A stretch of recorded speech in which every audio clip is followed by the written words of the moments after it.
In Business Central, using requisition worksheets, we've got the ability to turn around and create purchase orders. So let's take a look at this. We're going to go back to calculating plan.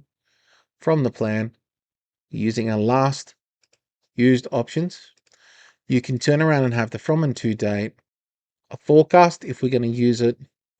We have based on price, that's the calculation method. We are going to filter by warehouse location, but I could easily include vendor number and then filter by vendor number. Okay, and that sometimes might be applicable for you to actually do requisitions one vendor at a time due to the size of your purchase orders. So we're going to hit OK, and that's going to trigger off the planner to actually come out with some results. And here we are. I can see here a bunch of lines. A couple of things this tells us. All right, it's an item, great. So you've got the potential that it's asking you to do something, and on planning it can go to GL. We don't use that. Got the item number, the price calculation, lower price. The action could have been new, change quantity, reschedule, rescheduling, change quantity, cancel. The accept action message is what we need to move this forwards. All right, so I may not want to purchase some of these. I may want to, and we can take a look at that. We have the reference type, order type, it's a purchase.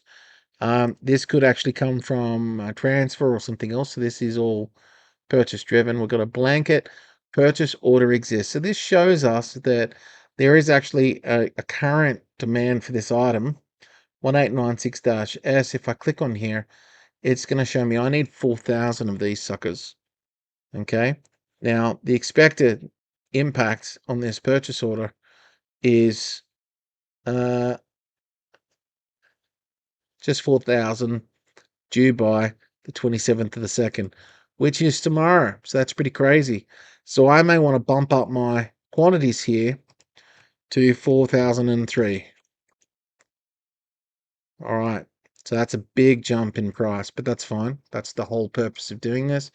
And then we're prepared for the blanket order that needs to turn around and, yeah.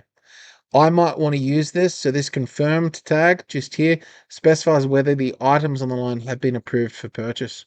So we may automate this. We can turn around and use this within workflows. And then we move forwards. You've got your description, warehouse location, the quantity, the unit of measure. For example, this unit here, it might be better for me to buy it by the pack. Instead of buying 4,000 units, I'll buy lesser units. So effectively, if I go 41 packs, just like that, and it should actually come to a similar result. All right, the vendor number, the vendor item number, what it is, it's a purchase order. It could be a production order, transfer, assembly, and if it's a transfer, where's it transferring from? So that's in a nutshell what we're talking about here with a requisition sheet. It's showing us everything that we need to act on, and from here I can actually tick what I want to take action on, which we have. We've got a few options here. Carry out action message. So we click, we just leave it, hit OK, and the purchase orders are created.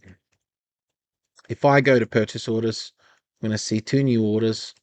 One of them is for one item, 64.